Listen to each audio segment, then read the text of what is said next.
Hello, hello, this is Fear Dragon coming at you with another StarCraft 2 netcast. Today we have the semi-finals from the EU ZOTAC Cup number 159. If you have not seen that series or any of the other previous series from this tournament, I did actually cast the quarterfinals where we did end up having NaviMinato actually play in those quarterfinals. So if you haven't seen that, go ahead and click on the annotation below and it'll take you to that video.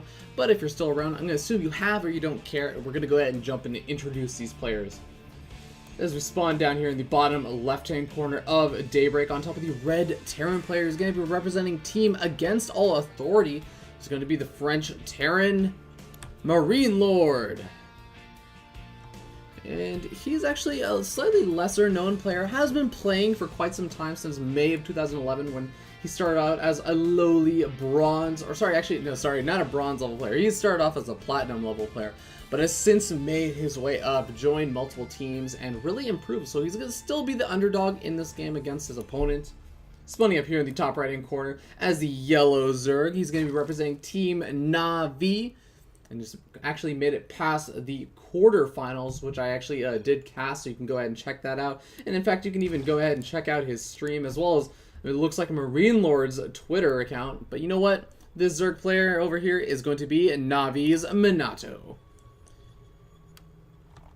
Currently a Grandmaster Ukrainian Zerg player, and actually spends quite a bit of time playing in some of those European online cups, such as the ZOTAC Cup that we're casting here today. This is the EU ZOTAC Cup number 159.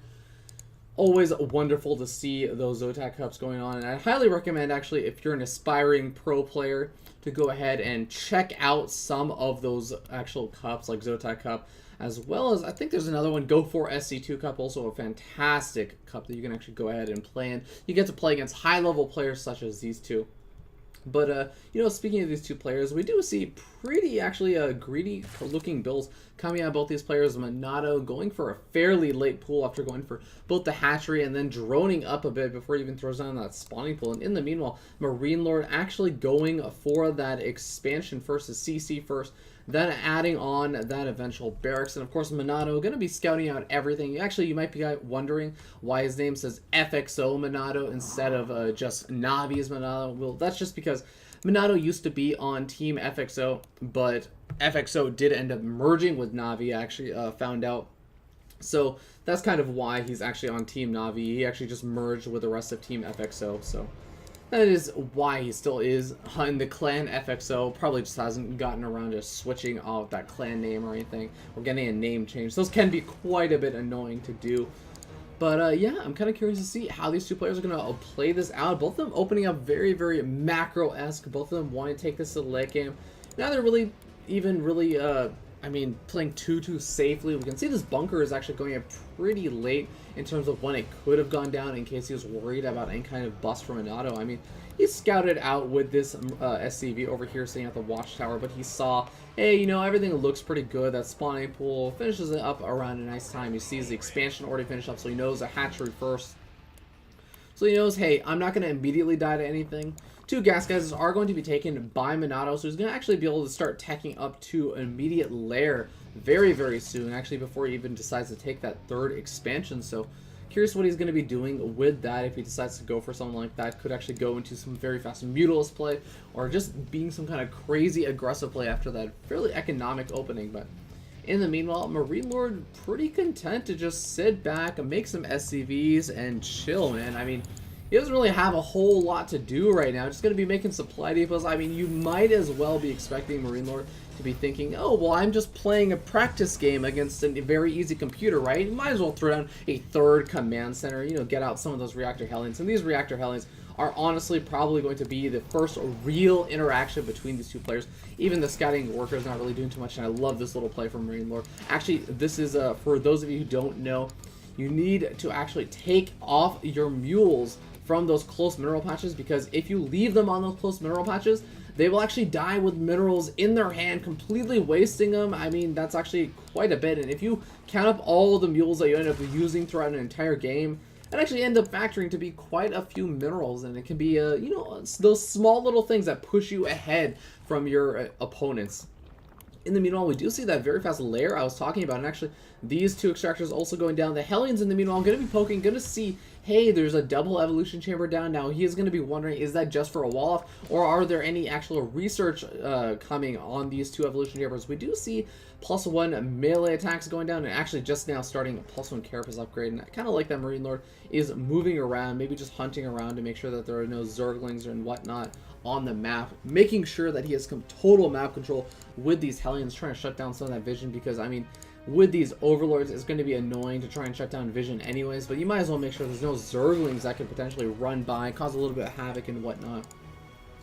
You know, behind this, Marine Lord still has not really planted down too much. We do actually see double engineering base, so seriously, Marine Lord looking to just pump out that macro play. He does scout that the third has gone down, but he knows a 6 or 8 minute third, that's actually pretty late. He should know that there's something on the way, and that something is going to be the spire over here, over at the natural expansion. You can see the lair has been finished up. He has all 4 of those gas geysers, and Marine Lord has not actually seen that. But he should know something is amiss. He should know that something is going to be happening very, very soon. And that, you know, Minato has to have been planning something. So I'm not so sure I actually like the decision to try and move out. Oh, hold that thought. We actually have a big Zergling run into those Hellions. Actually managed to snag quite a few of them. Maybe a few more than Marine Lord probably wanted to actually allow to die over there.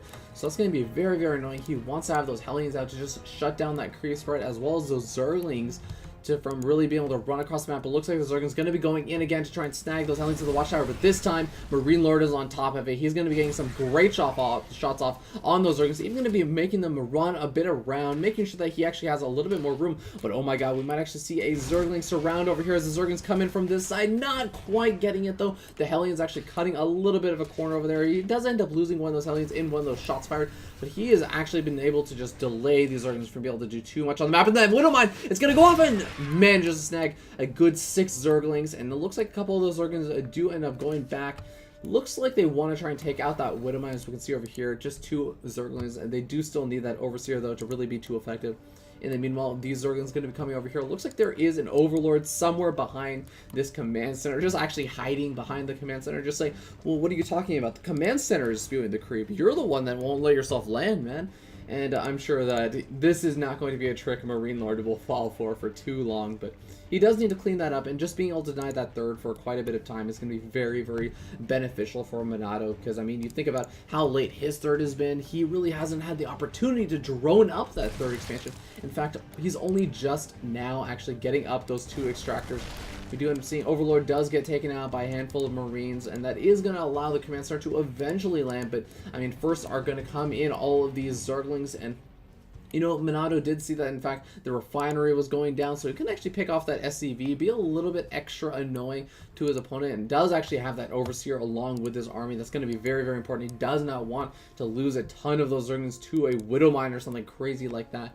But here come in the Mutals, and the Mutals are going to be a real answer to this floating command center. He's going to put a timer on this and say, you know what, you have to come defend this, because if you don't, you're probably going to lose this. This command center is starting to drop a little bit in health. There are a handful of Marines, actually quite a few Marines, easily going to be able to push back those Mutals, especially considering, you know, the Marines are actually sitting at +1/+1, but these Mutalists and these Zerglings are actually going to be looking to put on a little bit more aggression. Some Banelings have finished morphing in. How good are the Baneling hits going to be? The Zerglings are leading the charge, trying to make sure that those Banelings will be able to get the great hits off, but it looks like Marine Lord able to get some really good splitting off and making sure that he takes almost no damage. Minato going to be forced back, only actually surviving with a handful of those Mutalists. That did end up losing a good 4 or 5 of those. He wanted to keep those alive. Those Mutalists are supposed to be sitting in the back, only really taking damage when they're trying to retreat away from those Marines after all the Zerglings and the Banelings have been dealt with.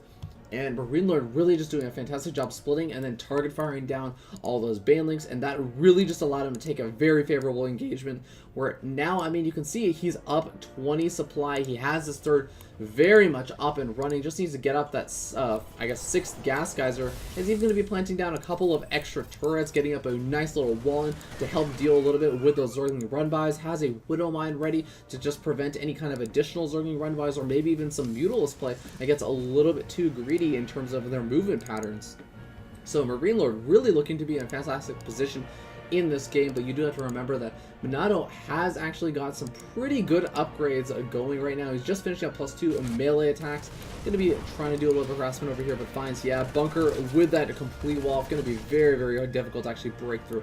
But it looks like with these banelings, he might actually be able to buzz down that wall and go straight into that mineral line. We'll have to see how much damage you can do. He's kind of dancing back and forth, a little bit indecisive, but I think he might have actually just alerted MarineLord that he was over there, but no, MarineLord not going to budge. Just going to leave his army in between the bases so he can readily respond to either threat over at his natural expansion or at his third expansion. And behind this, Minato going to be going up for that 4th base as he tries to tech up to Hive. He's going to be looking to try and get some of that stuff, but here we end up seeing the big engagement going down. The Zerglings trying to find a good angle. They're getting some okay baneling hits, but really those Zerglings just dying a little bit too fast. Some really good baneling hits over there toward the end, but it's just not quite enough. The most important thing, though, is that Minato really only traded mostly Zerglings in that. I mean, he got a couple of good baneling hits off, but really just not the engagement he wanted.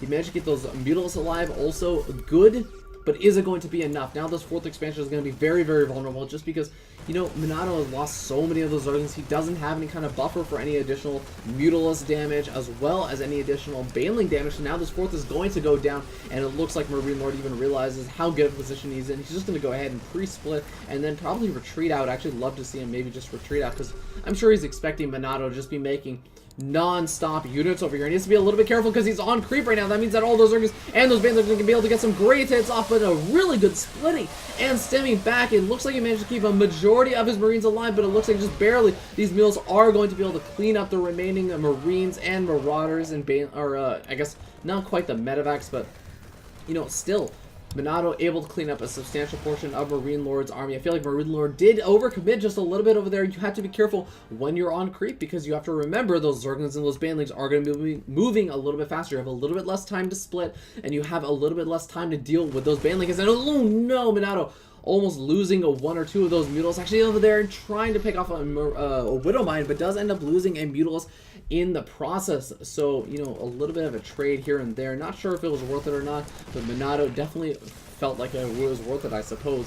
He's going to be actually in a bit of an awkward position over here because it looks like a handful of these Marines are going to be able to take out that base, and in the meanwhile MarineLord can just kind of push in over here with a handful of Marines, set up some of these Widow Mines, and really put this Zorg into an uncomfortable position where he's going to have to cancel this 4th expansion. And I mean, you have to remember Minato has tried to reestablish his 4th expansion for quite a bit of time, and now he's going to have to deal with a drum over in the main base while the actual Terran player, oh, great baneling gets going off over there, but just barely. It looks like this other Mutilis is also going to be taken out, a handful of Marines still surviving, and in the meanwhile MarineLord holding position with all those Marines over there. It's going to be so annoying to actually try and deal with. I'm not sure if Minato can actually break this, but it looks like MarineLord's starting to push in. Again, he is on creep, so that it could actually be the big advantage that Minato needs to take advantage of in this, and actually the Ultralisk coming out with +2/+2 already finished. Doesn't quite have +3/+3, but it doesn't look like it matters because the Marines are just unable to split on the creep. The Widowmine is actually getting some fantastic hits off over there. We can see 7 kills on this one,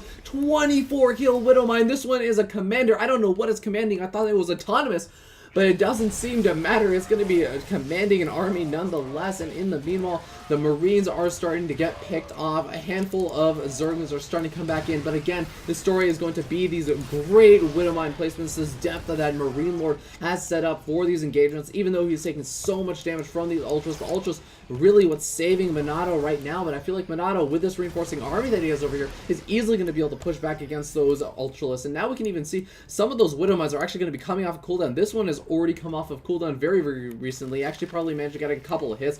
This Widowmine is actually going to be going off on a handful of these Zerglings or the Ultras. It looks like he managed to take out a ton of those Zerglings, and now with some Marauders actually in the mix, 2 Marauders going to be able to help deal with some of those Ultras that are just dealing so much splash damage. Ultra is doing a great job, but well played comes out from Minato, and it looks like MarineLord representing Team Against All Authority gonna take game number 1 in the semifinals of the EU ZOTAC Cup number 159. The underdog setting the pace for the series. I was really excited to actually see that game. MarineLord really just playing quite fantastically in that game, as well as even Minato doing some things that I really have to applaud him for, but really just unable to establish that 4th expansion, partially due to the fact that MarineLord was doing such a good job pre-splitting on all those engagements. So that's actually going to, again, put MarineLord up 1 game in this best of 3. So we're going to find out who's going to win game number 2. Can MarineLord close out the series and just advance straight on to the finals, or is Minato going to put up a bit more of a fight for Team Navi? Only one way to find out. I will see you guys in game number 2.